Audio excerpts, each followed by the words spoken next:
What is up, guys? Welcome back to the channel for another episode of Game Night with Retro. So as you can see, we're playing some Sherlock Holmes here, Consulting Detective, Volume 1 on the Sega CD. I'm a big Sherlock Holmes fan, so thought I'd give this one a playthrough. Here's the different case, starring Peter Farley as Sherlock Holmes and Warren Green as Dr. Watson. And this game has, there's three separate cases to solve. Here's the first one, the case of the mummy's curse. Some nice drawings there. Here's the second case, the case of the mystified murderess.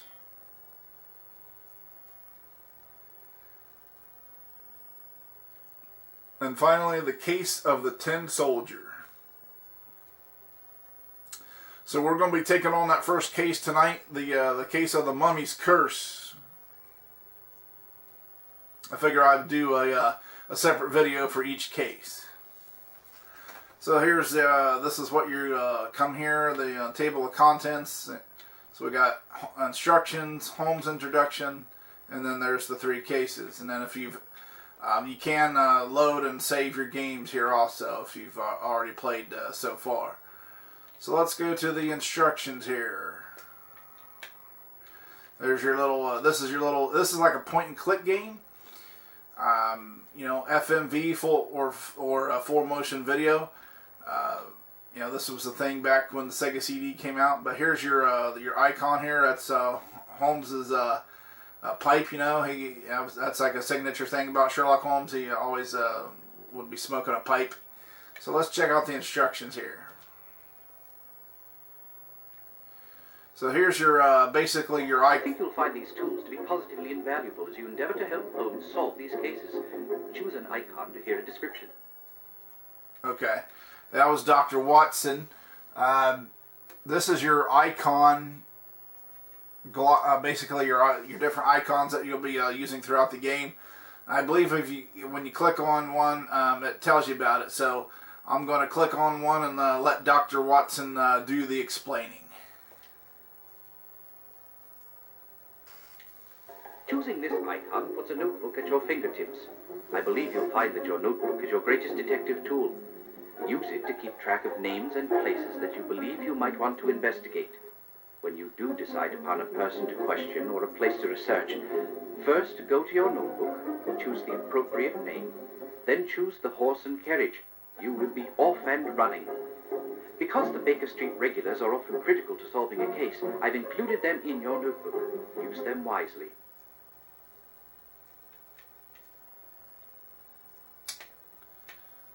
Okay.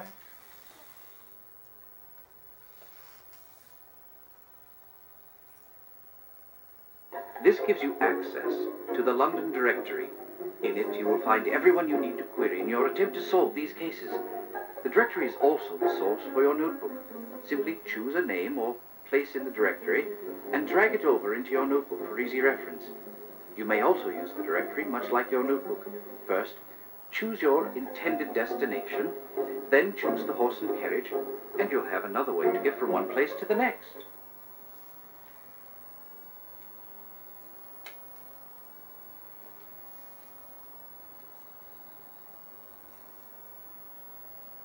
What he found in the Thames, read it in the Times. Holmes has always claimed that the newspaper is a treasure of information when one can read between the lines. When you are ready to consult the Times, you may of course have a look at your paper copy or simply choose here for a close-up view.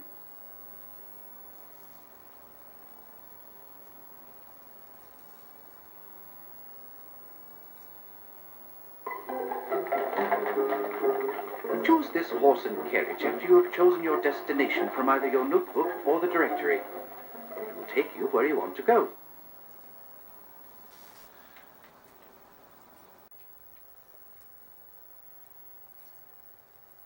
The Baker Street irregulars are an untidy bunch of young street boys who happen to be on the proper side of the law. They have an undeniable knack for bringing back priceless bits of information in a fraction of the time it would take Holmes or myself. When you want to summons them, first choose the destination from your notebook or the directory, then choose the irregulars. In no time at all, they will return with whatever details they were able to unearth.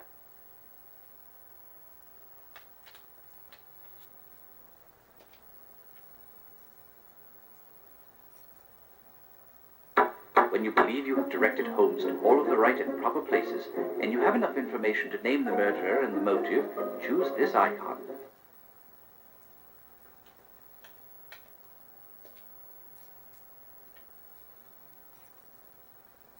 Mr. Holmes' files provide a wealth of information that he has been collecting over the years.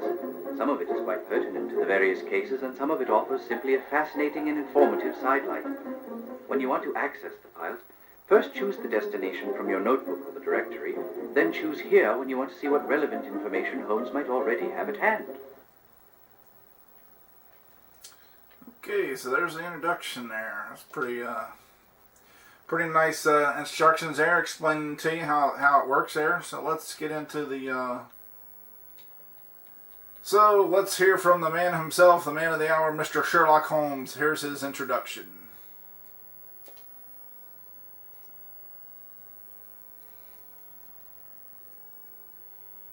London is not a beautiful city.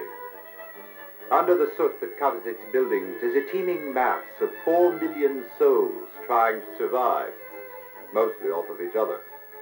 You see it in the paper every day. Thankfully, we have the London Times to keep us informed of all these troubling activities with an unbiased eye and razor-sharp accuracy. We find this publication to be an invaluable assistance in our investigations, and I'm sure you will as well. Among the forces of evil which run rampant in this city, there are also, thankfully, 2 groups of individuals who will aid us in our cause. As we do, they attempt to right wrongs and restore harmony and civility to the streets of London. The first of these groups is a ragtag association of young ruffians. I call them the Baker Street Irregulars. Don't let them fool you. They may be scruffy and ill-bred, but they are on the right side of the law. They can go everywhere, see everything, and overhear everyone. They are my eyes and ears in the streets of London, unquestionably a tremendous asset in our work. They will help us in our investigations if they can. The other group is a far more civilized collection of gentlemen and institutions. I call them the Baker Street Regulars. They, too, will be extremely useful in our work. At the start of any investigation, do keep in mind that it is a capital mistake to theorize before one has data. Unwittingly, one begins to twist facts to suit theories instead of theories to suit facts. The people and places to whom I will now introduce you will help us to collect the facts. May we use them wisely. Come, the game's afoot. The game is afoot. Classic Sherlock Holmes there. So here's a list of gentlemen here that may prove useful in providing us with information and to help us solve the cases here. So let's just click on this guy here, Mr. Ellis.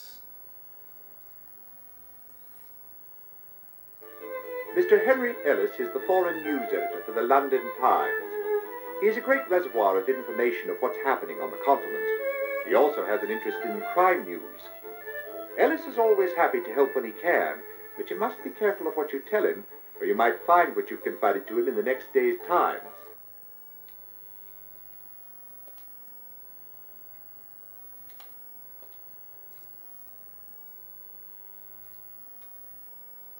Edward Hall is a young barrister whom you will find on most days at the Old Bailey. He's a cut above the other unimaginative members of his profession. Holmes, don't you think you should explain to them the difference between a barrister and a solicitor? Yes, of course, Watson.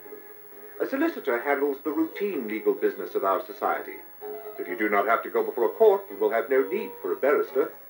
If you must go before a court, then your solicitor would engage the services of a barrister.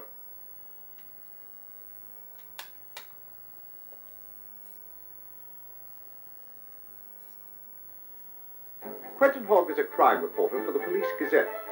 He is an ex-police inspector who found the environment of Scotland Yard less than stimulating. He has a strong deductive mind and is a very good resource.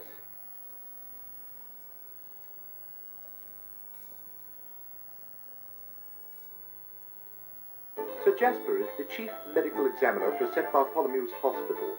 He is London's greatest forensic pathologist. You can depend on him for all the technical details that can be obtained from any corpse whose cause of death is in question.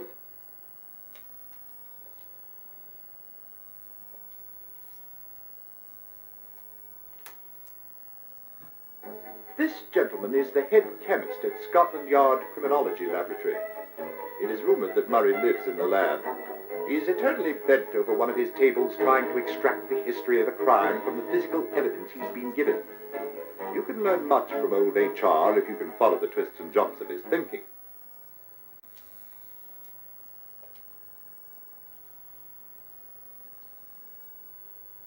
Head clerk Disraeli O'Brien is your contact at the Office of Records. The Office of Records contains legal records, both criminal and civil, as well as state papers. I think you'll find O'Brien to be a walking, or should I say sitting encyclopedia of the office's affairs.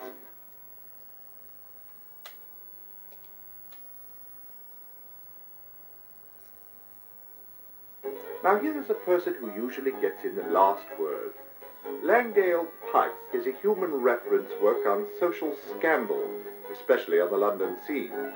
He contributes bits of gossip to the garbage papers that cater to an inquisitive public.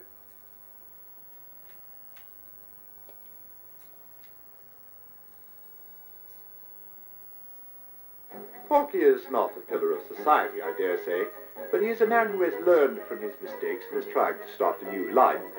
Although he is no longer in prison, he is still behind bars, or shall I say, a bar. Jolly good one, Holmes. Yes, what? Well, the bar in question is the Raven and Rat Inn. Porky is the proprietor. He's been of great help to us in the past, and I expect he will continue to be in the future.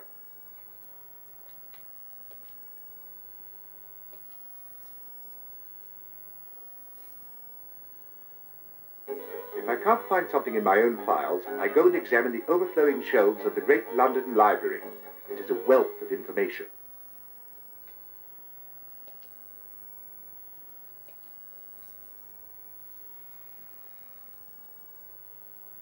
Ah, Scotland Yard.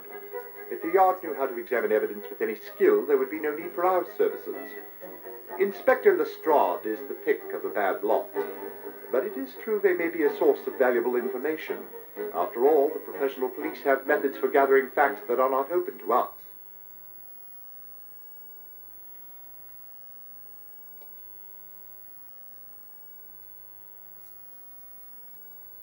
This is a records office housing documents pertaining to births, marriages, deaths, and last wills and testaments.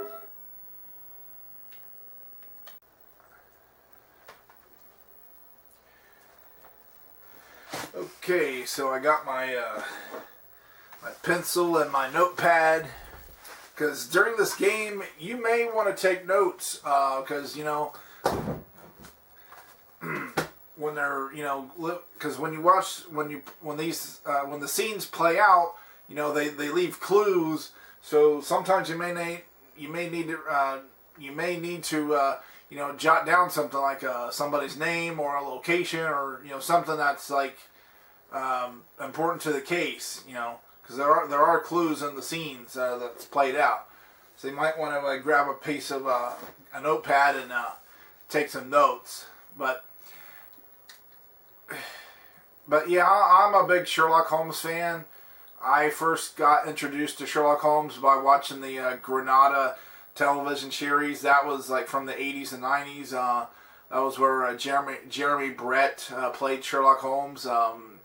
To me, he was brilliant. He was really did a masterful performance, and that's really got his performance, and that's adaptation of the Sherlock Holmes stories. Basically, that's what pulled me in. That's what got me hooked.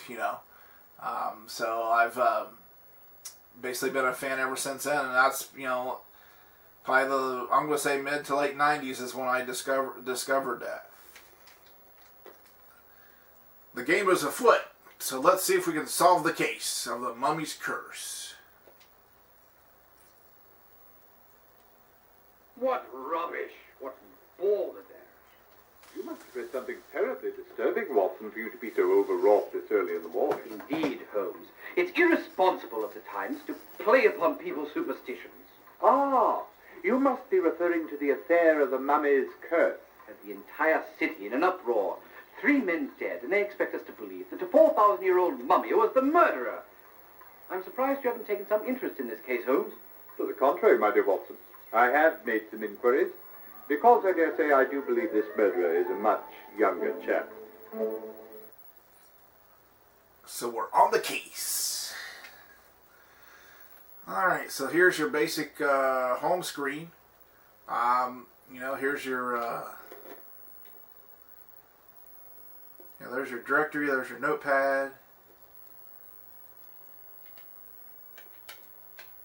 Here's the list of names. Those are the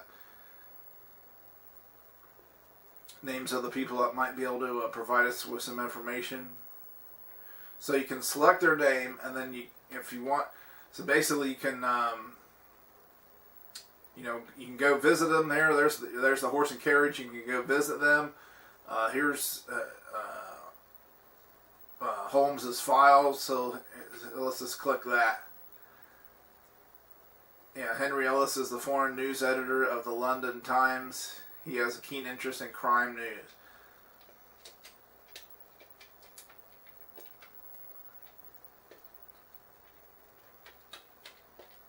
Okay. So, yeah, that's basically Holmes' personal file of what he has on information on everybody. There's the little Baker Street Irregulars. Those are the kids. They can give us some information. So here's our directory. Goes by last name. Here's our newspaper, the Times. This is very important here. So we'll click on a date. And of course, you gotta do a zoom in on it there.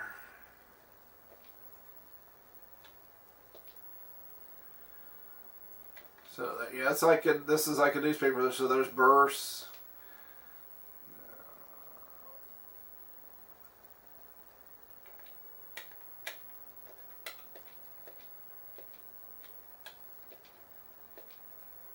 Marriages, deaths.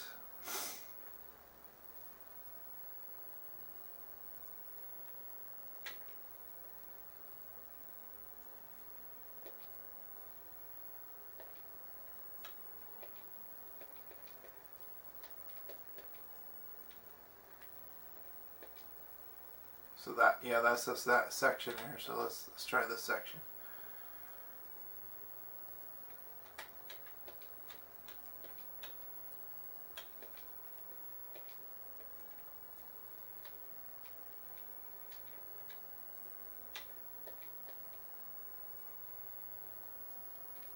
New York Polar Exposition.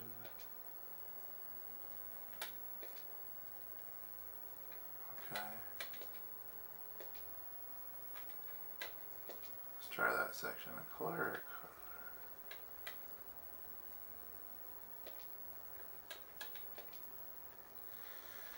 Let's try this one.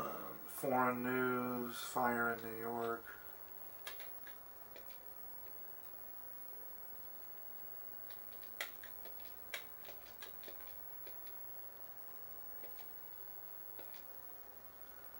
Oh, here we go. Parma.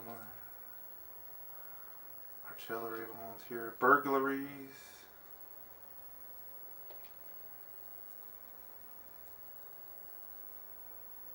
Huh. Ireland. Little Egypt makes a hit. So before we go into the news here more, let's go with our notes here. and Henry Ellis here. He's the guy at the he's the guy at the Times, you know. So he's crime news. So that's what we were. Let's go pay him a visit and see what he has to say. Get the horse and carriage. It's quite amusing, all this hoopla over a mummy's curse, I must say. Not so amusing, of course, the murder of 3 Englishmen. Have any of your reporters uncovered anything new? Actually, I've been in Paris the past several weeks. Just returned to London on Tuesday. I've had no involvement with the writing of any of these articles. I believe they are all the work of Philip Travis. He's one of our young reporters. For a short time, he was the Egyptian correspondent. Was he sacked? No. He returned to London just a few days ago. I gather he was reassigned to cover the case from here because he had some familiarity with the murder in Egypt. Do you know Travis? No, never actually met the chap, although I hear he's a bit of an odd duck. Thanks for your help, Henry. Anytime. Let me know when you catch the mummy. That's one scoop I'd like to get. Okay, so taking notes here. That name he mentioned, Philip Travis. He was filling in while while that guy was away. He said he had some kind of familiarity with the murder in Egypt. And said he's a bit of an odd duck, so okay. So there's our first lead right there. I'm going to put murder in Egypt. So he had some knowledge of it. EGYP.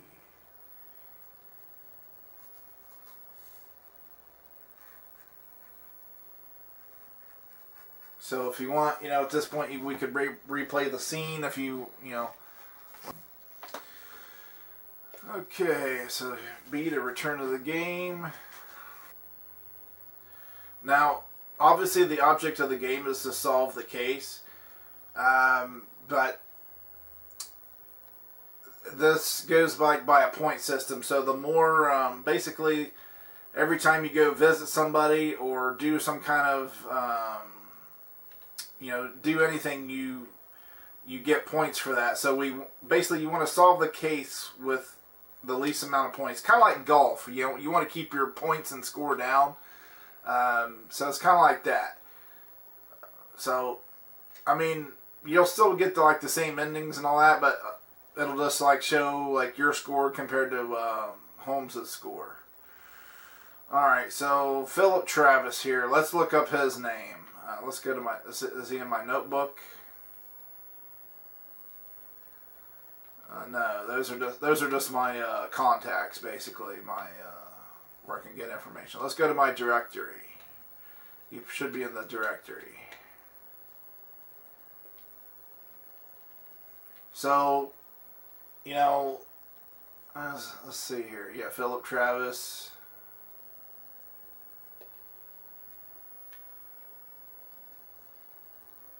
So let's see if we have any information on him here.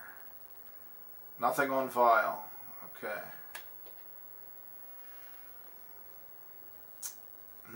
Let's see. So let's go to my notes here. Let's pay a visit to Inspector Lestrade at Scotland Yard, huh? Well. If it isn't Mr. Sherlock Holmes, London's most overly praised amateur sleuth, needing the help of the Yard again. Are you going to stand for that, Holmes? Let's just see who proceeds to solve this case, Watson. Inspector Lestrade, my good man, I'm looking into the cause of James Winterbank's death. I should have known. That murder has brought out every crank in the city. I think the professional police can wrap this one up. All the same, could you tell us what you've discovered to date? One dead archaeologist, no suspect, no motive. And what of Andrew Witherby's death? Have you looked into that? I have talked to Captain Ramsey, but we have no leads. Look, I'm not even sure that Witherby's murder falls into our jurisdiction. And if it doesn't, you're not going to find me worrying about it. As it is, I have enough murders to take care of. Okay, so there was two names mentioned, that two guys that had been murdered, James Winterbank and Andrew Witherby. So let's go to the directory here and look their names up. Let's try the first one here, both W.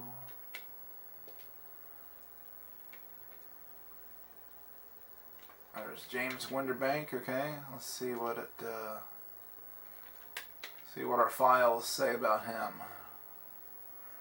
Professor of Egyptology and Science at London University.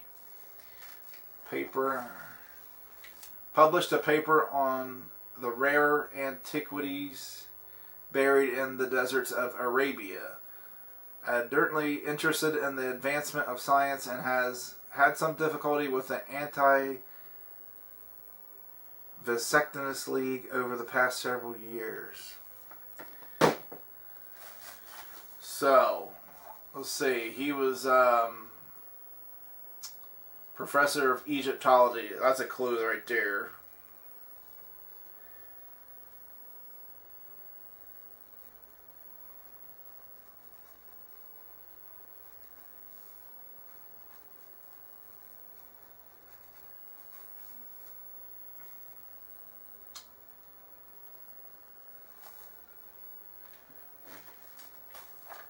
Alright. Now, let's see what do we have on Mr. Witherby, if he's in here. Yep, Andrew Witherby. Okay.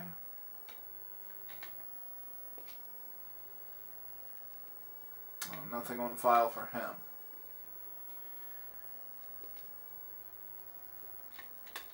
So let's go to well,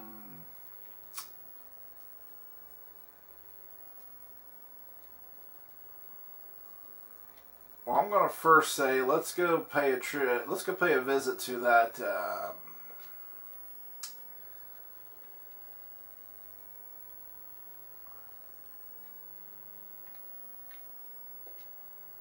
back to the director here. Let's go pay a visit to this Philip Travis, since he was the one that wrote the articles in the Times about all this stuff here. Let's go pay a visit to him. See what he has to say. So you've been reading my articles in the Times. I'm honored. What do you think of them? Quite interesting. You've clearly been following the murders quite closely. Who do you suspect? I believe it is the work of the ancient Egyptian god Pumateth and his goddess Neith. Be serious. I couldn't be more serious. You see, Mr. Holmes, although I am a journalist, I was actually trained as an Egyptologist.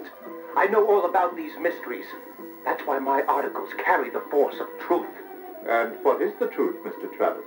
The truth is that the Egyptians discovered the secret of life. What we call science is mere child's play compared to the knowledge they had. Look at this. Do you know what this is? It appears to be a mummified animal of some sort. A monkey, perhaps? Precisely. Write a conversation piece.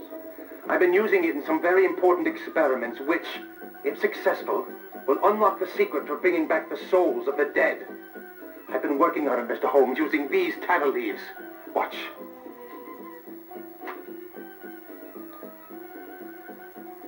Uma Lotus. Licantina. Burura.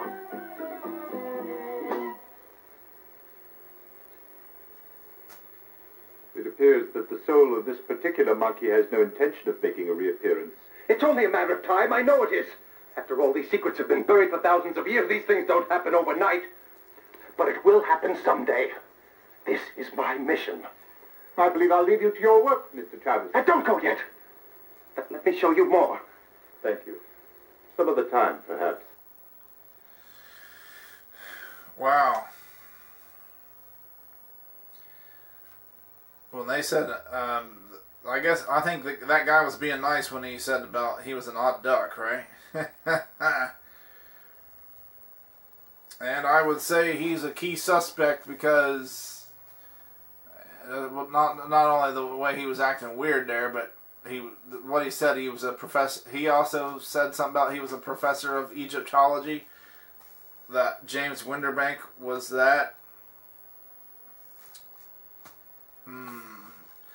But a guy cannot be, found guilty on suspicion alone.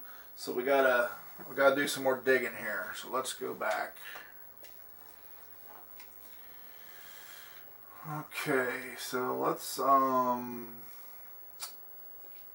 let's see if we can find in the newspapers when these two guys died here, or killed. So let's go to...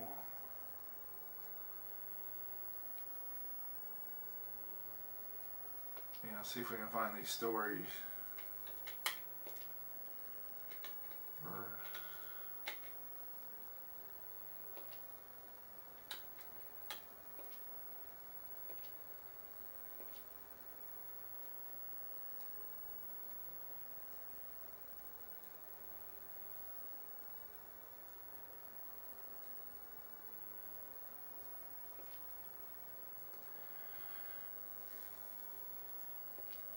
Funerals.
Foreign news, fires that fire, fatal explosion of a shell.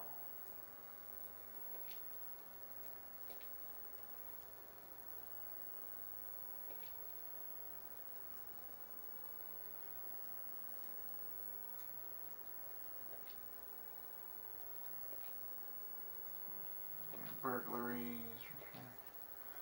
Ireland. Here's something about Little Egypt makes a hit. Last night, the Tivoli was the scene of a novel diversion, Little Egypt.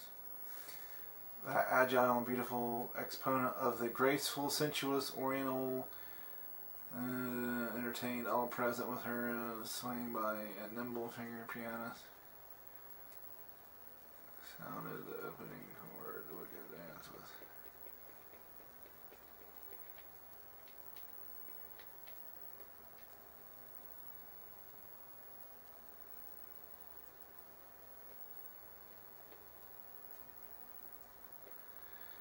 And that's just talking about some kind of show.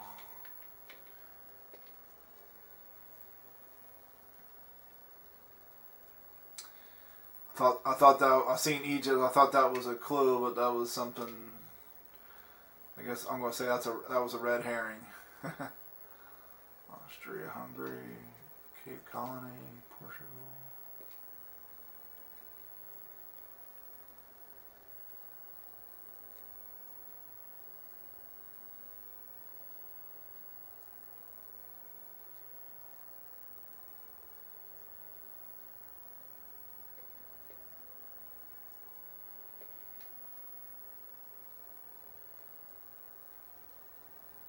Earl of Downey.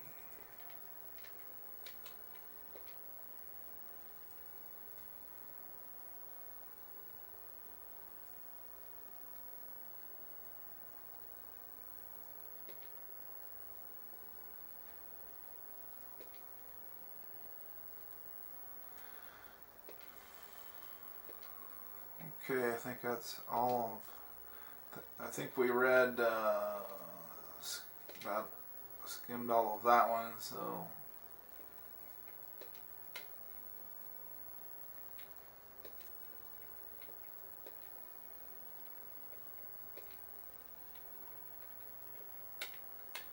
So let's try the next one here, July 4th, 1888. Yeah, I love this era. I love the late 1800s. They call that the Victorian era. I always said I was born in 1975. I always said I was born 100 years late, right? It's like I just love that time period of the late 1800s. Okay, births on the first. Marriages. Wait, let's go back.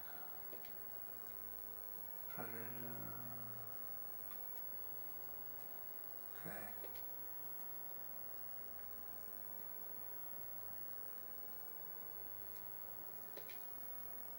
There's deaths.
Okay, so pheasants and coaching season.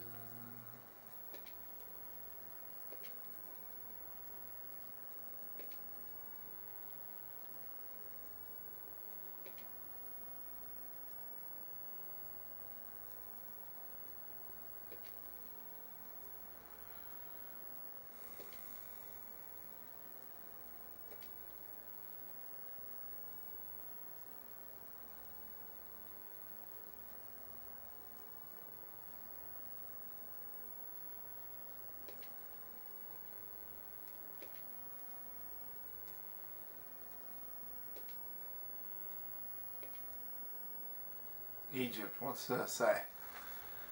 Sir Ellen Baring will proceed to England.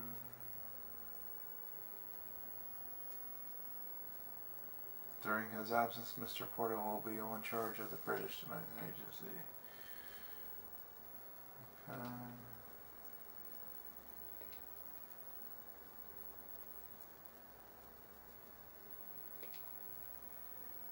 Fatal railway accident.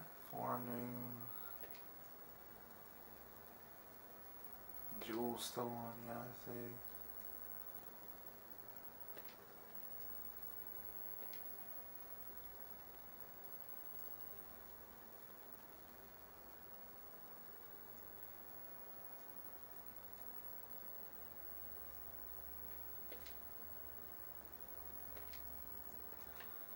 Okay.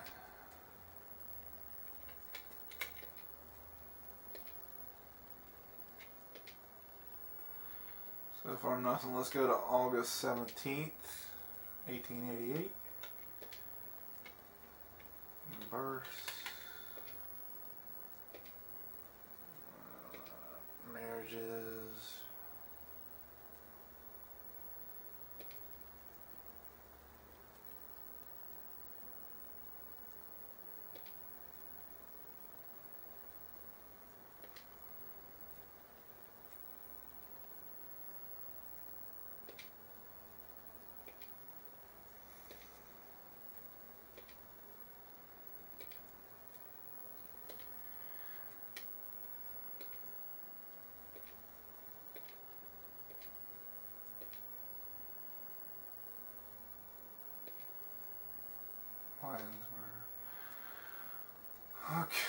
Home rule.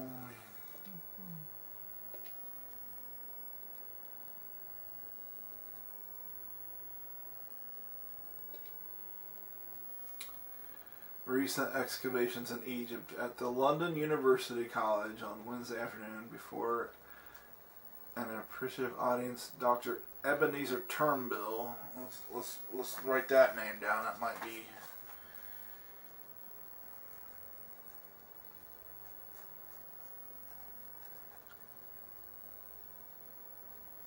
Turnbull. Dr. Ebenezer Turnbull delivered a lecture which dealt with the history of excavations and the method by which they may most profitably be conducted. Dr. Turnbull and archaeologist James Winterbank. Now that's the guy that's been killed. Yeah, he was the guy that was killed there. And Andrew Witherby, yeah, those two guys were killed, are embarking on this week upon a new Egyptian expedition, excavating Tibet's tomb at the head of the Valley of the Kings near Karnak, Luxor. Saturday's lecture was illustrated by photographs thrown on a screen by the electric light, which showed vividly and distinctly not only the work done at its various stages, but the modus operandi, the conditions under which work of this character must be carried on, and the instruments necessary for the purpose, and enable those present to realize that in classical study, as in the sciences, there is an ample field of experiment and discovery open to the individual. Dr. Turnbull prefaced his lecture by an exclamation of the real objects of these excavations. In these days, whatever might have given the first stimulus to such efforts. The primary motive and certainty is not to find and keep treasure any more than it is the aim of the astronomers to possess a star. The modern archaeologist is as little to be confounded with the treasure seeker as the mineralogist is with the gold miner. His aim must be to restore to life the monuments of bygone times, to bring vividly before as various phases of ancient societies, whether civilized or uncivilized. Well, that was a lot of reading there, but the clue there, we got to check this guy out, because does this make you go back? Oh, crap. I didn't want to do that. There we go. Yeah.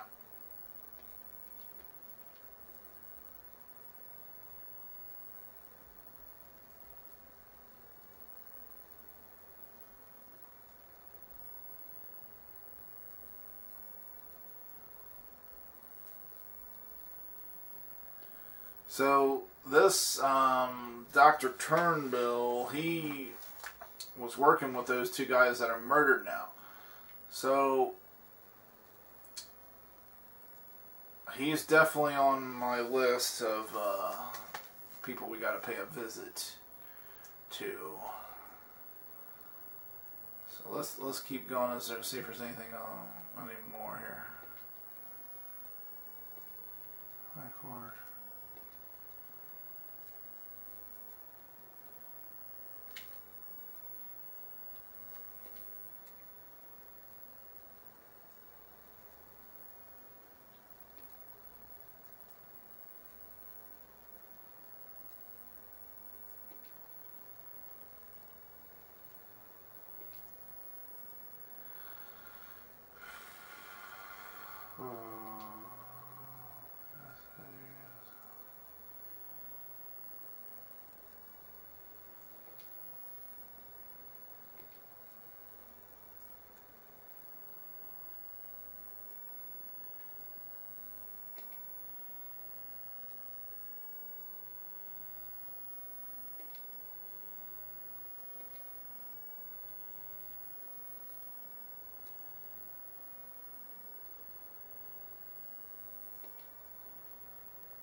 So that was August 17th. And that was in the Times. That may not, you never know, dates may have may want to write that down. So let's go visit Dr. Turnbull.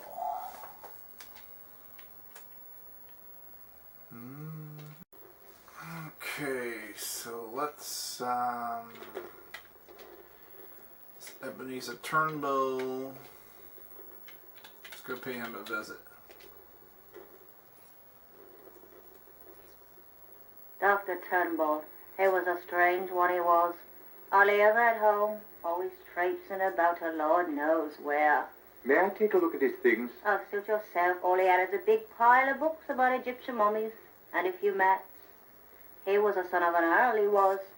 So you hardly tell from looking at him, poor fellow. Do you really think this mummy thing's what done him in? Keep your sense. Oh, so he's dead too. Okay. So all three of those guys are dead. Those are the three killed.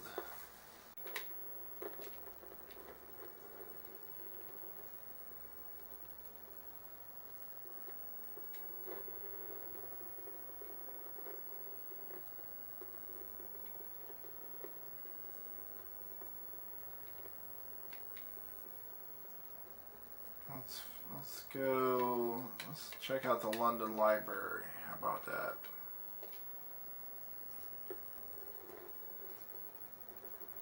Here it is, Holmes.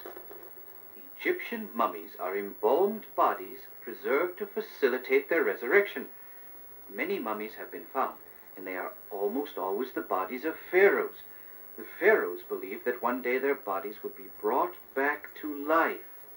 See History of Egyptian Mummies by Pettigrew, London, 1834. Very good, Watson.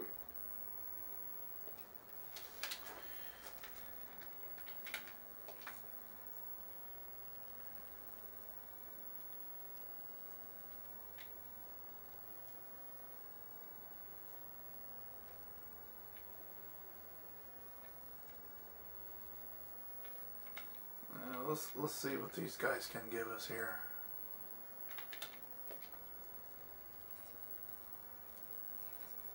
Sorry, fellows. I don't mean to be brusque, but I am too occupied at the moment to concern myself with these so-called mummy murders. Perhaps if the mummy's solicitor were to contact me, then perhaps I would consider defending him. He wasn't any help.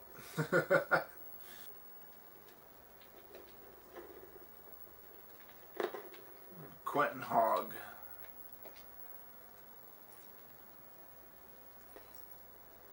Now, the thing what does strike me as odd is the passenger list of the Eastern Empress. Now, I'm not saying it has anything to do with the mummy murders, mind you, but it was a bit out of the ordinary. What was Hogg? Akram Farmi, for starters. He's a well-known importer, he is. For a price, a considerable price by all accounts, he can acquire whatever one's heart desires, be it jewels, hot objects, or even wild animals, if that's what you fancy. I'd say he was on board that ship to transport something very valuable. The presence of one high-powered importer on a London-bound vessel is hardly reason for suspicion. Right, oh. But Abdullah al-Saud was also on board. Oh, yes. The well-known agent for the Sultan of the Ottoman Empire. You never miss a trick, do you, Holmes? Well, whatever it was what Farmi was carrying, I'd say it was something those Turks wanted to get their hands on. Some guy named Bonnie and Abdul.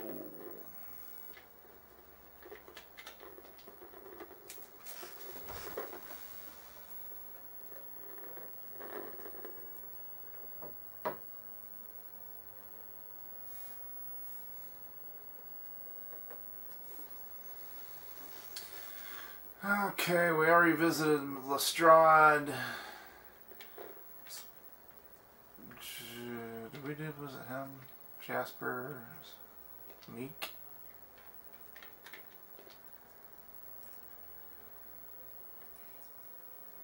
Beg your pardon, but could I have a word with you, Sir Jasper? Dr. Watson, of course.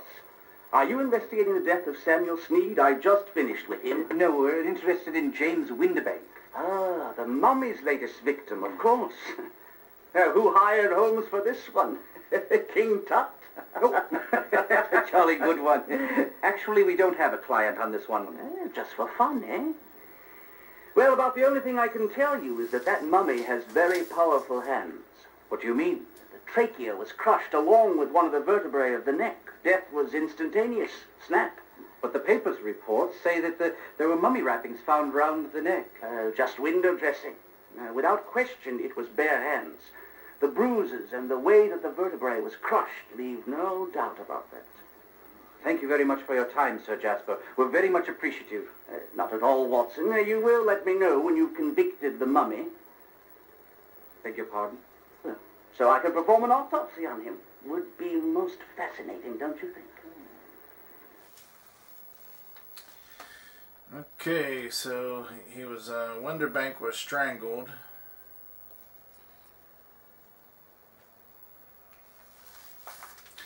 I think we should go talk to, I believe if we select their name, the three guys that died, I believe if we select their name, we'll go visit their wives. So let's go to Winterbank.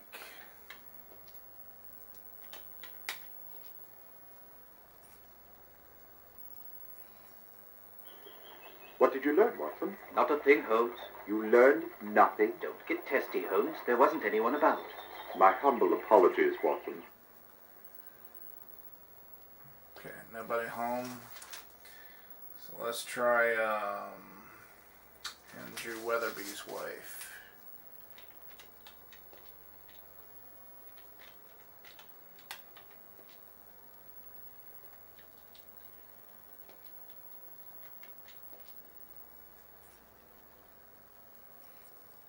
I'm very sorry to intrude on you in your moment of grief. Oh, that's quite all right. You know, Andrew and I haven't been married very long. Long enough to know if you had any enemies? Oh, Andrew was so unassuming. Everyone liked him. Including Mr. Uruguaru? I really loved my husband. I'm sure you did. Oh, English toffee. My favorite. Would you like one? Please. Sorry, you'll have to open this yourself. I've never been any good with these things. So she remarried like shortly after he died. So that's interesting.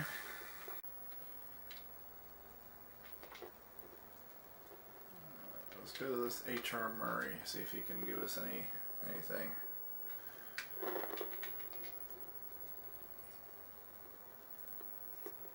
Pettigrew wrote this book over 50 years ago, and there's still nothing better on the subject. Fascinating. Just fascinating. And what can I do for you today, Whitson? It's Watson, sir. Watson, yes, of course.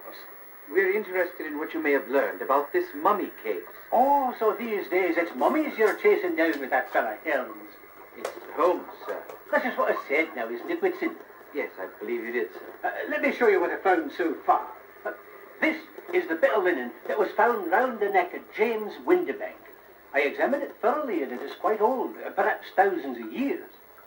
However, it is not the murder weapon. Are you certain of that? Aye.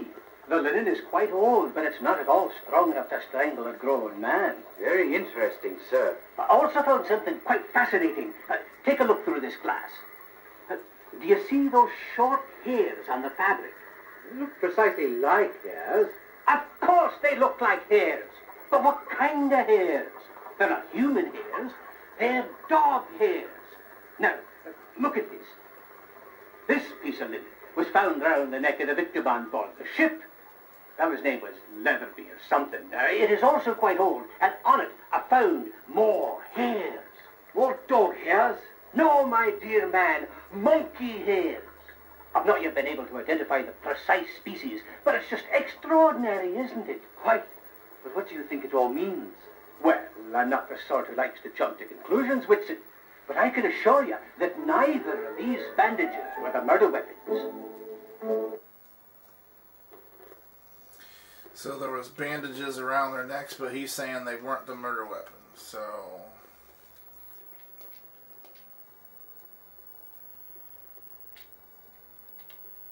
let's go, Mr. O'Brien here, huh?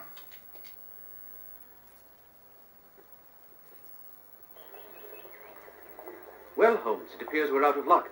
The clerk told me that O'Brien is off on holiday.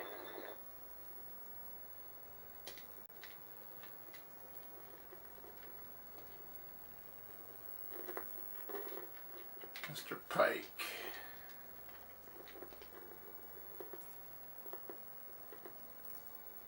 I know only a very little about two of the unfortunate gentlemen. I do recall that Turnbull was quite an eccentric chap. I don't believe he ever married, nor did he take his rightful place in London society. And what of Winterbank? A quiet academic sort, as far as I can tell, married to a woman called Hildegard. There was one spot of controversy that I can recall. It seems a few years back he had a run-in with the Anti-Vivisectionist League. No, but of course. It seems that during a lecture on the advancement of science, he spoke of the autopsy of his own pet, a recently deceased Yorkshire Terrier. Well, I can tell you the Times received a great deal of letters to the editor condemning him on that one. Even one from a Louise Fenwick, who threatened to vivisect him. Oh, dear. Well, then I surmise it's Witherby you know nothing about.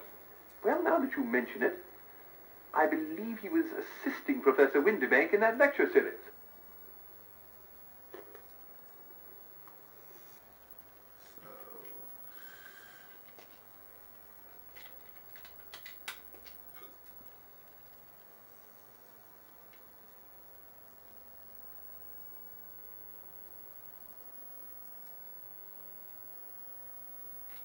Mrs. Hudson. She's in here. She's the one who takes care of Mr. Holmes.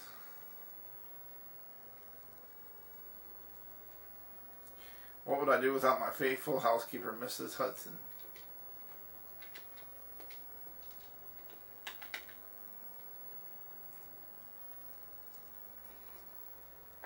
Pity. It appears that no one is in. However,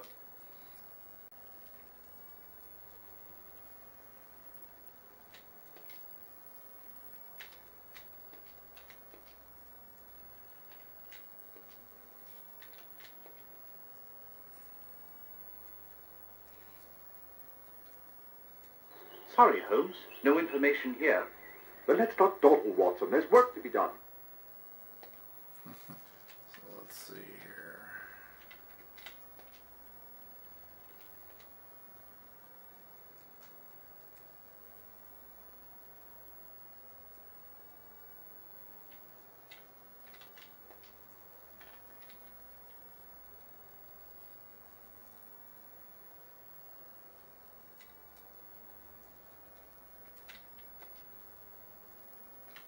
What we got on him? Nothing.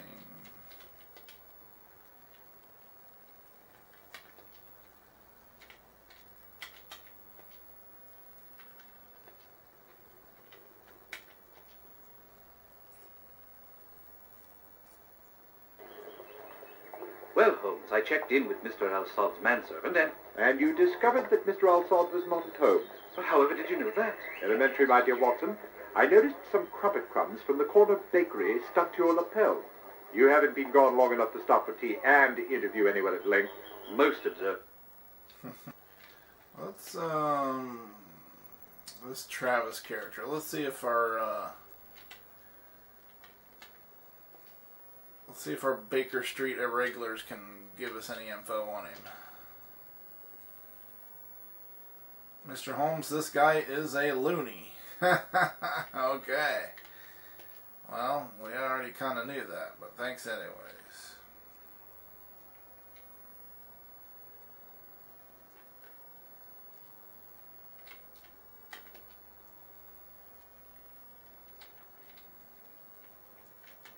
Let's go to Porky Shinewell.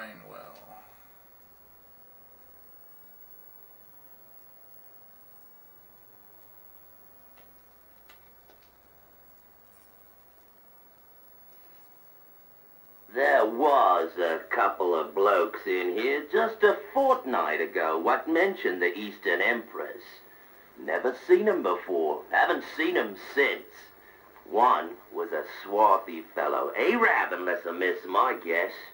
The other was an old English gent. I overheard 'em say something about a bird and later caught the name of the ship. I hope that helps you. Care for a drink here?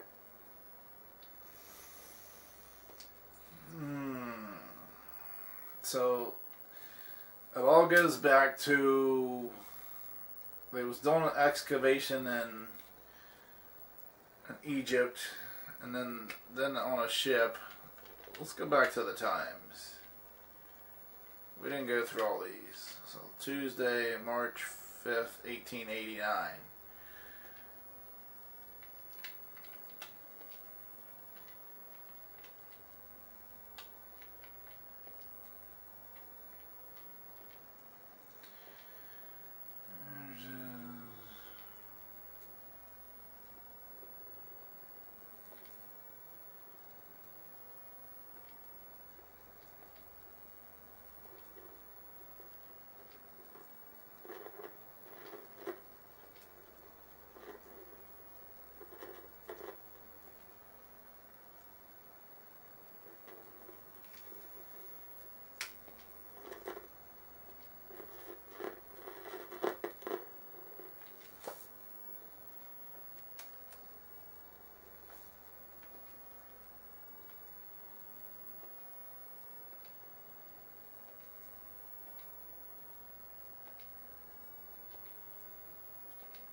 Times.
Okay, so let's go to April 12th, 1889.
we go. Mummy strikes again. Yeah, the body of James Winterbank was discovered late yesterday in the room.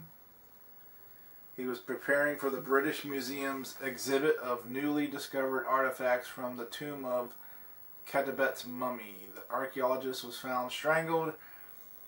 Around his neck were linen bandages of the type used by the ancient Egyptians in wrapping mummies. Winterbank is the third murder to be associated with the mummy Ketibet in the past 6 weeks. The archaeologist had accompanied the London University-sponsored exhibition to Egypt. The project has been cursed with ill luck since the first discovery of the tomb several months ago. Its organizer, Dr. Turnbull, was murdered, and the actual tomb itself in early March. Another archaeologist, Andrew Witherby, met a similar fate on board the ship returning to England just last week. The Jardine ship, Eastern Empress, was the scene of that mysterious death. The shipboard investigation was handled by Captain Herman Ramsay and his first officer, Luther Tenney. Scotland Yard has declined to name any suspects at this time. So here's a couple names. Captain Ramsay, Herman Ramsay, okay.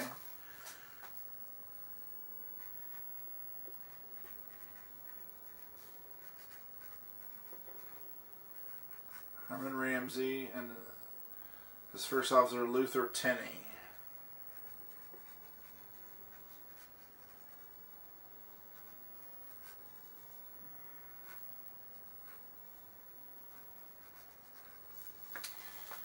Now let's see if we can get a timeline here.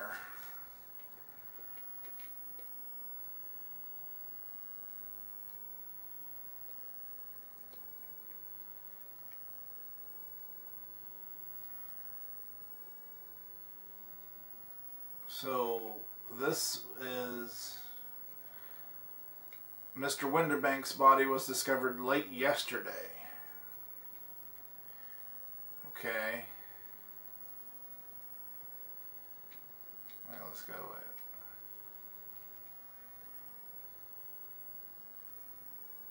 it. In the room he was preparing for the British Museum's exhibit.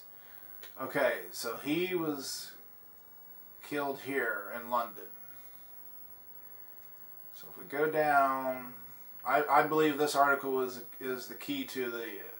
I believe the information in this article is key to this whole investigation. It's going to break it wide open. Winterbank is the third murder to be associated with the mummy Ketibet in the past 6 weeks. Yeah.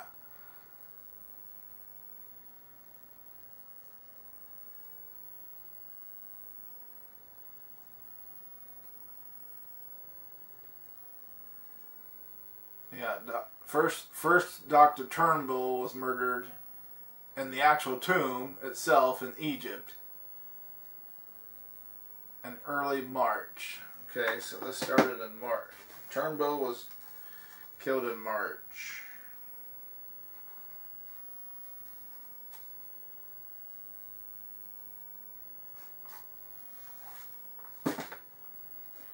So he was killed in March in Egypt at the tomb.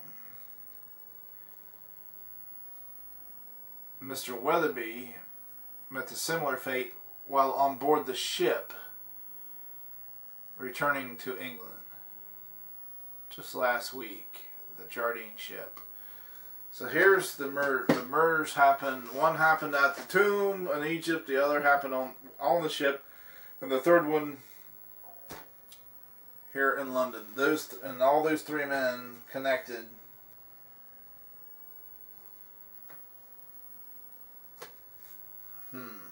Okay.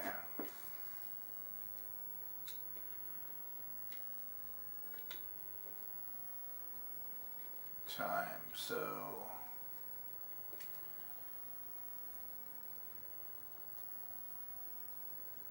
March. Just last week. Alright.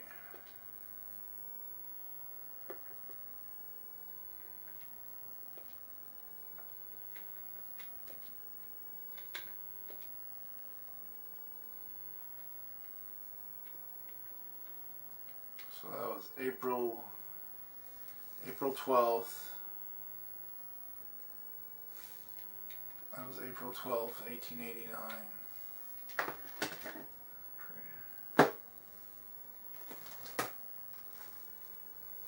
And that was Mr.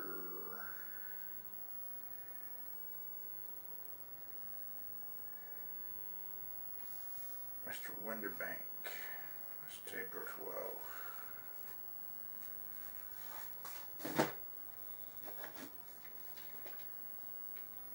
Let's go down here.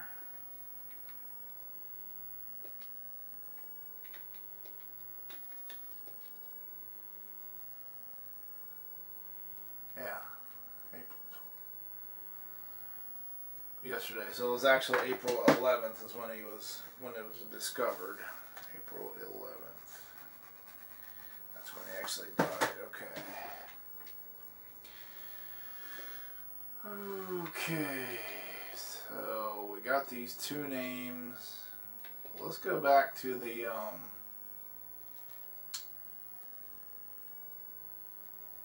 let's go back to March 5th.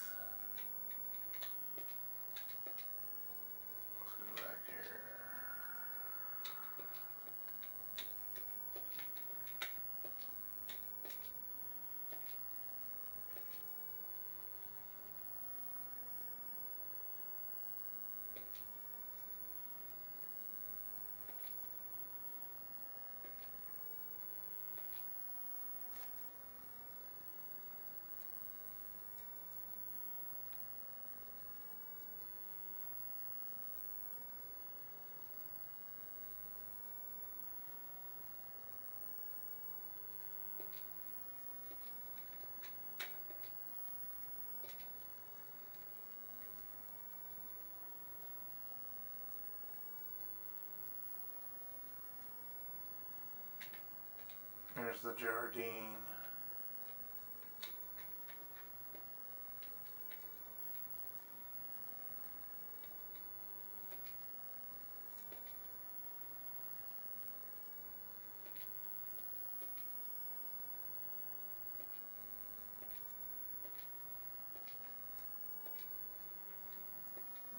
Let's go talk to these guys here. Did we go to... What's the Somerset House? What's that?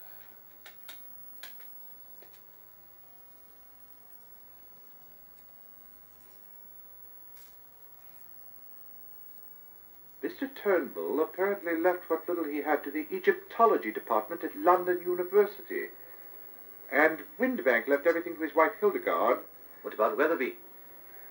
Ditto. Everything was left to his wife Clarissa. Although being such a young chap, it hardly seems that he had much to leave at all. Okay, so let's go talk to those two officers there, Herman Ramsey and Luther Tenney. Let's go Ramsey first.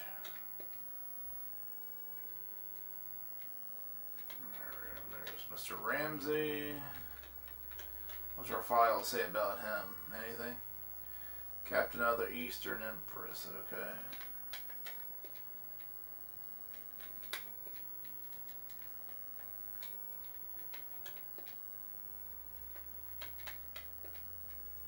Let's go pay Mr. Ramsey a visit.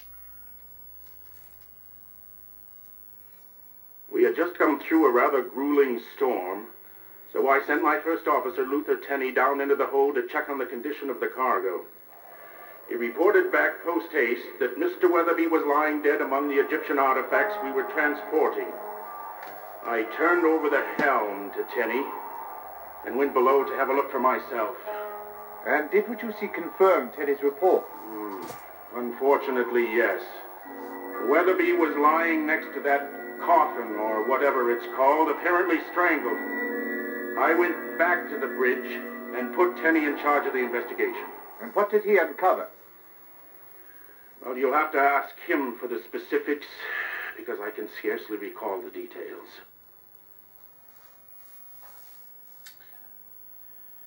Pay Mr. Tenney a visit here.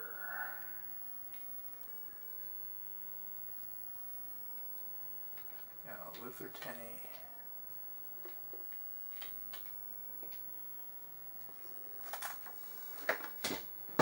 Let me tell you, a murder, even by a 4,000-year-old mummy, was only one odd thing in a string of bad luck on this voyage. What sort of bad luck?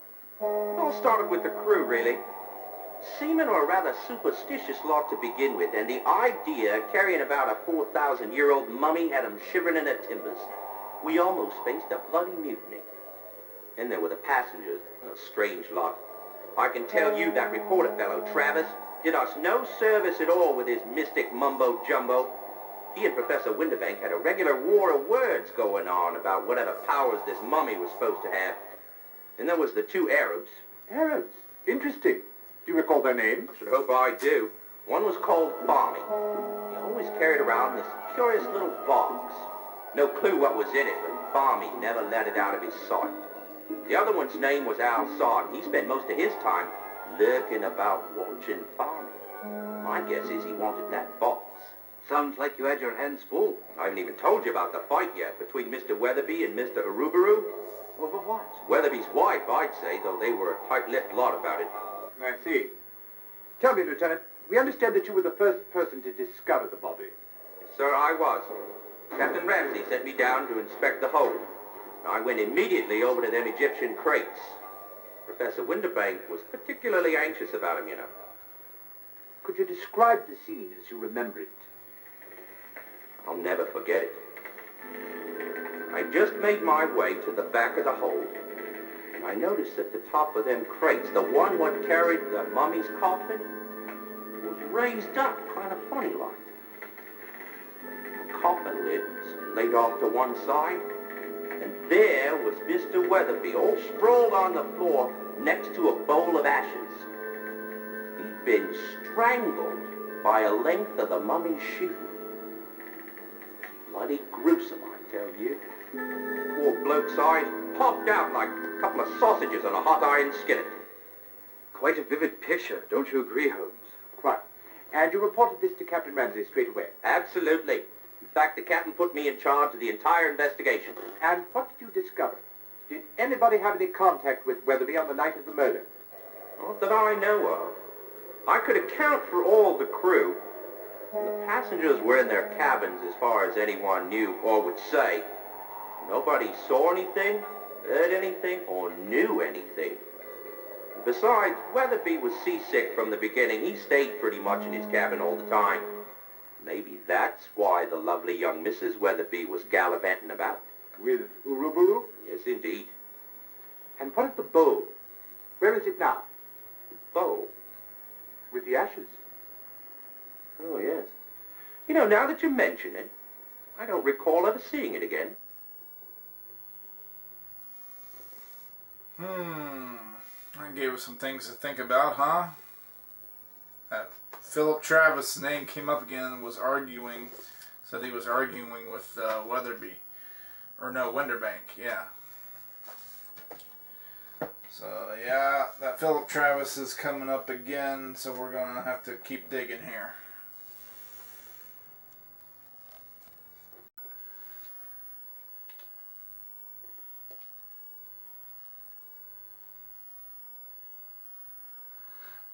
Okay, so I believe I discovered something important here in this April 12th edition of the Times. So let's see if I can find that article again.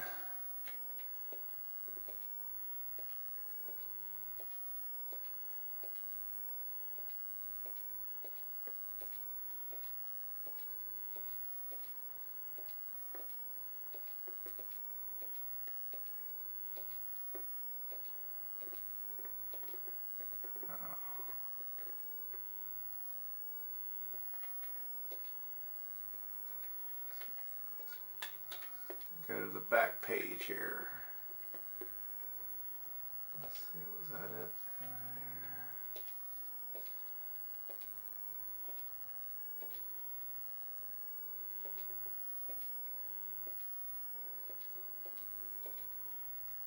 There we go. Mummy Strikes Again. Here we go. This is it.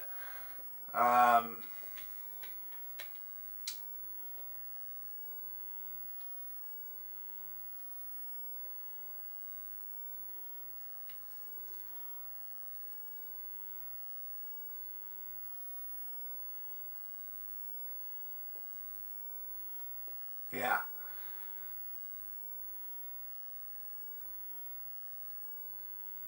On the ship returning to England just last week, the Jardine ship, Eastern Empress. That is key. We need to find out who all was on that ship. So the Jardine. So let's get out of here and go to the directory. So that would be, let's see, 700J. So I believe it's going to be under the category, under the shipping. Yeah, shipping companies. There it is, Jardine, Matherson and Company. Let's see what my files. Steamship company located on the eastern section of the city, which operates several transoceanic vessels, including the Hercules and the Eastern Empress. There we go. They operate the Eastern Empress. Ha ha.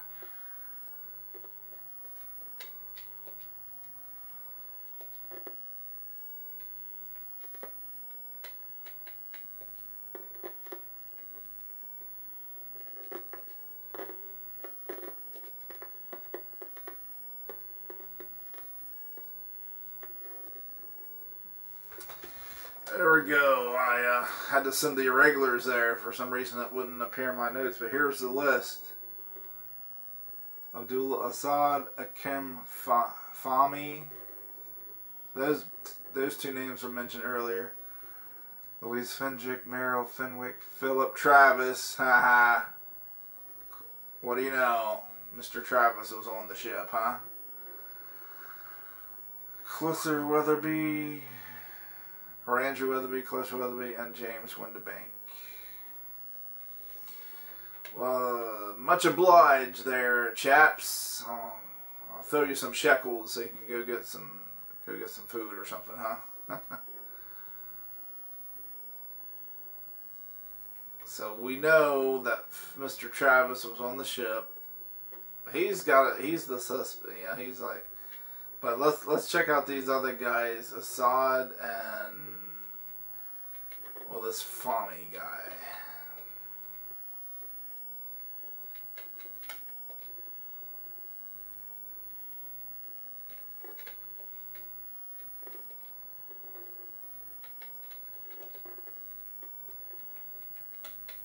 This Fahmy, he was like the one holding the box or whatever.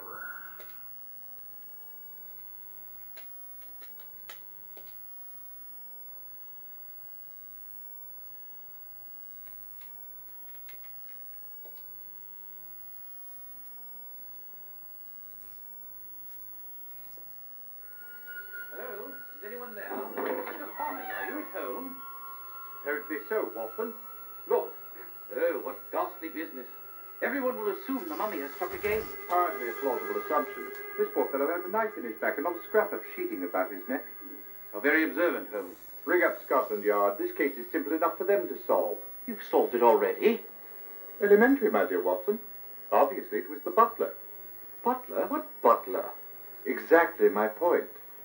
A man as wealthy as Akram Fahmy would always have a manservant about him. After the foul deed, this one obviously beat a hasty retreat.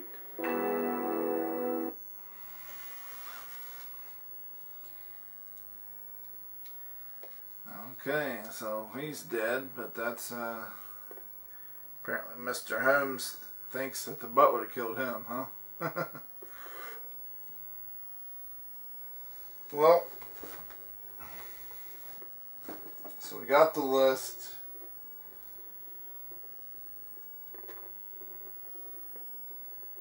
Here's the other thing too that I discovered. Let's go back to the Times. I believe it was February.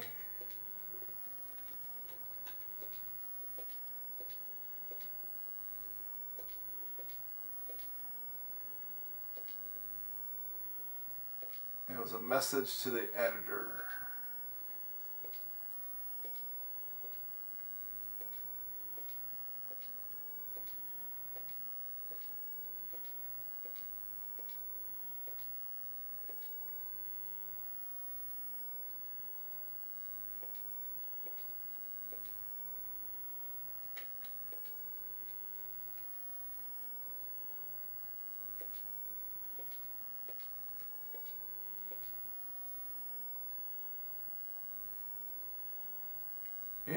this right here.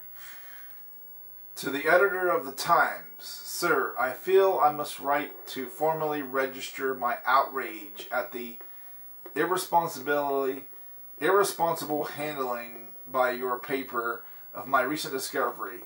Your reporter's insinuation that I lack the credentials to unearth such iniquities is an utter affront. For your information, I am a world-renowned authority in my field. Your reporter obviously has no appreciation for the significance of such a finding. I demand a retraction, post haste. Earl of Downey. Okay. So the Earl of Downey. Let's go to the directory here.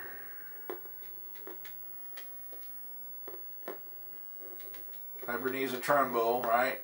He was one of these murdered. In my files here, the third son of the Earl of Downey.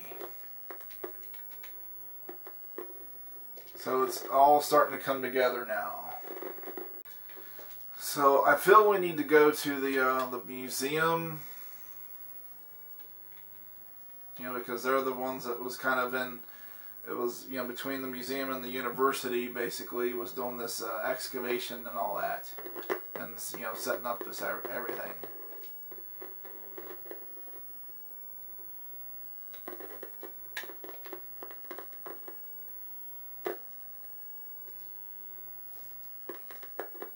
Winterbank's body was found in the mummy's case.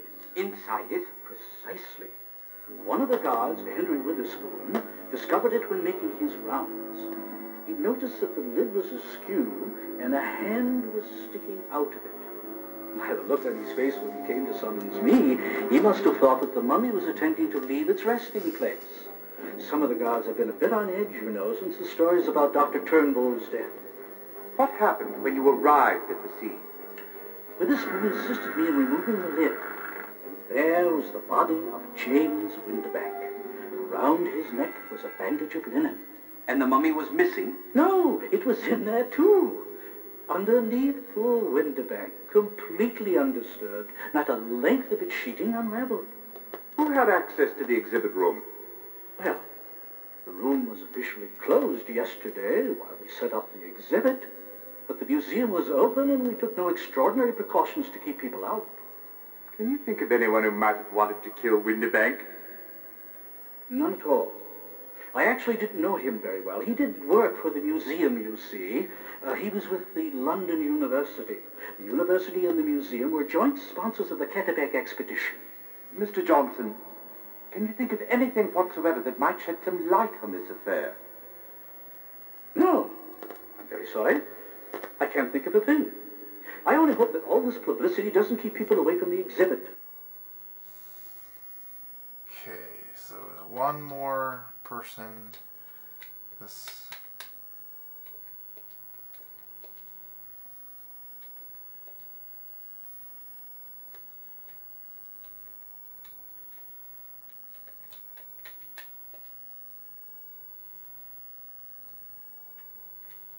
There we go. London University.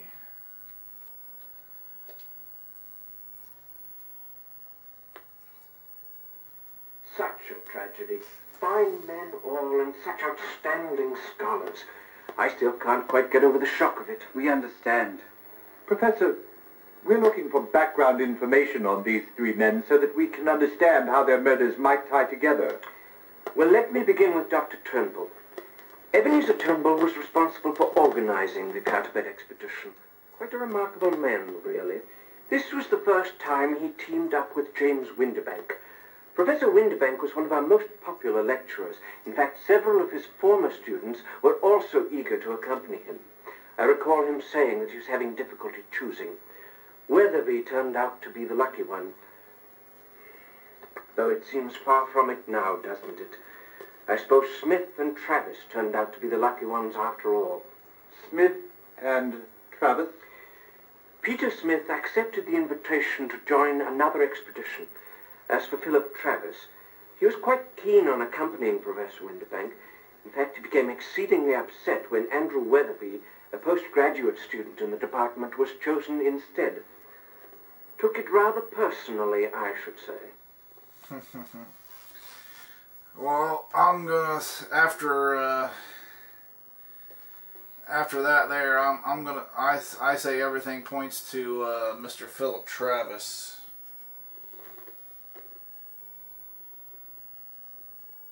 Because if you recall that newspaper article I read where the Earl of Downey, which was Ebenezer Turnbull, he demanded a retraction from the from the editor of the Times, because if you recall, Philip Travis was basically was writing the articles there, not the regular guy. So he was writing the articles at the time, and he basically criticized Mr. Turnbull, and Mr. Turnbull was outraged about that. So I think we got motives here. So let's hit the gavel and go in front of the judge.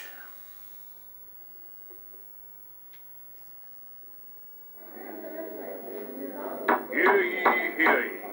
The Queen's Court stands in order. Mr. Holmes, I understand you've been looking into the mummy murders. Yes, my lord. Tell me then, who was Ebenezer Turnbull's murderer? I believe we're to choose from either our notebook or the directory, Holmes. Very good, Watson.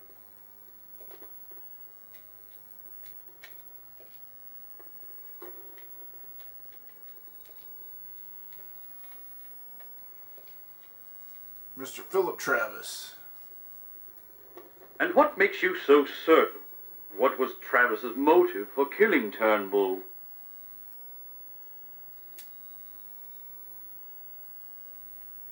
So they give you multiple choice questions here.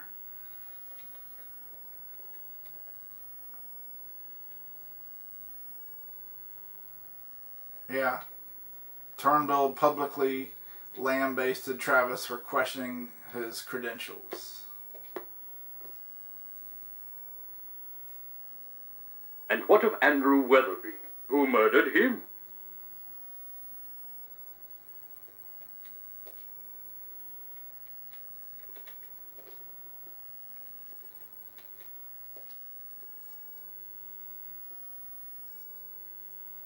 So, you say Travis killed Turnbull and Witherby? Yes, I believe he did, my lord.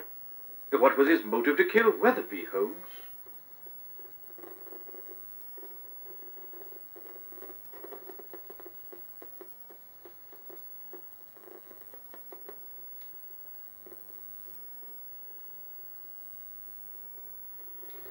Travis was angry that Witherby was chosen for the expedition instead of himself.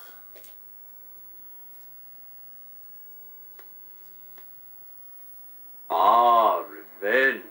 The oldest motive in the book. Now, Holmes, who murdered James Winterbank?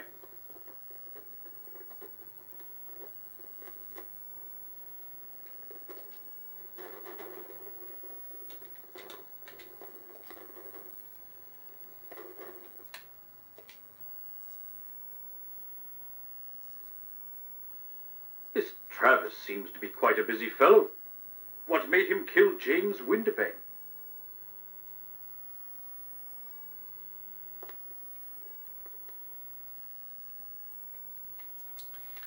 Winterbank did not choose him for the expedition. Excellent job, gentlemen. You have solved the case to my satisfaction. The court stands in recess. Until next time, of course.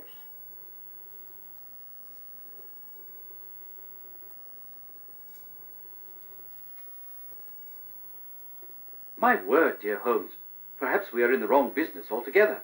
If we had been top-notch, we should have cracked this case in 26 points. I think I will ring up the university immediately and see if we might enroll in a detective course.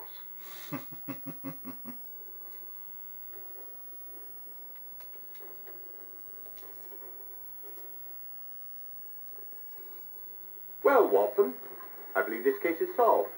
And for your information, it was not the mummy. Come, Holmes. I never thought for a moment it was the mummy. Of course not, Watson.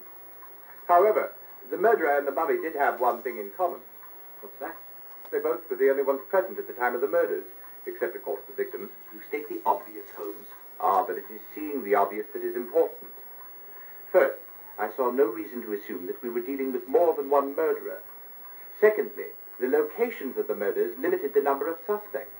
Limited them? The first murder was in Egypt, the second on ship in the middle of the sea, and the third in London. You call the entire populations of London and Egypt a limited number of suspects? No, Watson. We had to find someone who was in Egypt for the first murder, on the ship for the second, and in London for the third. Oh, but of course. According to the newspapers, the Eastern Empress was in Bombay at the time of Ebenezer Turnbull's murder, so that eliminated the ship's crew as suspects. Thus, I needed the list of passengers who boarded the ship at Cairo. It was our visit to Jardine, Mason and Company that provided our first critical clue. From it, I learned that Philip Travis was a passenger. I then learned that Travis was the chap who reported on the first murder. He became one suspect, but I had no motive. Clarissa Witherby, who was also at the scene of the murder in Cairo, was another possible suspect, since she appears to have had a bit of a dalliance with Mr. Uruburu there on the high seas. So I had found her motive for the murder of Witherby, but not a motive for the murder of the others. Then whom did you eliminate? Mrs. Witherby. Her hands were not strong enough even to open a jar of English toffee, let alone strangle a grown man. And what of Travis's motive? It seems that Travis was a student in the Egyptology department at London University and had studied under James Winterbank.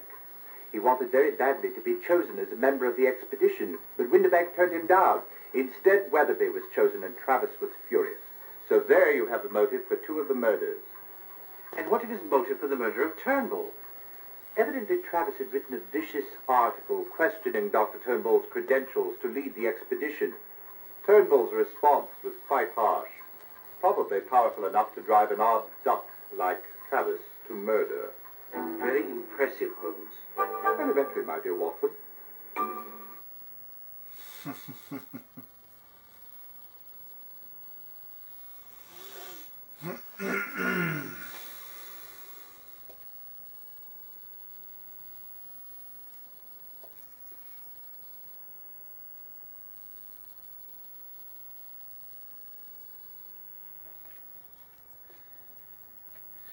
So there we have it. The case of the mummy's curse is solved. So what'd you guys think? I know this is a very different kind of game, especially very different from the games I normally have on here. But again, I'm a Sherlock Holmes fan, so I guess that's part of it. I like Sherlock Holmes. And also I like that time period of the late 1800s. It's just does seem like a cool time. There's a time on Dark Shadows, the original Dark Shadows show, where they go back in time to 1897. So it's like it was. I definitely dug that when during that timepiece when they went back in time like that. But anyways, guys, leave me some comments below. What did you think of this game and this case? I know there's a lot of, basically it's like you do have to become an investigator. You have to investigate and look for the clues and try to find the motives and all that stuff. So it's kind of cool. It's different. This is definitely a game. You can't be in a hurry. You can't be in a hurry to play. You got to put a little bit of time in it. So this is kind of a cool game you might want to play on a cloudy day where there's really I don't know, that just seems like the right atmosphere to play this kind of game. I'm kind of like that with the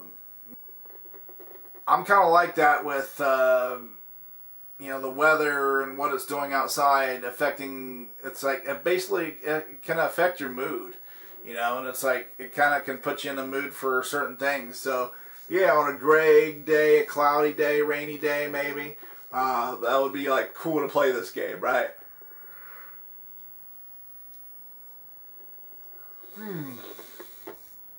But, yeah, I think I've about exhausted all my energy in solving this case. It's about time for bed, I think, so... put in a pretty decent night's work. What do you say, huh? But yeah, I think it's going to do it for the video. Leave me some comments below and tell me your thoughts. But if this is your first time to the channel, tap that subscribe button and the bell next to it, ding ding. And that way you'll be notified when I upload new videos. So until next time, guys, keep it retro.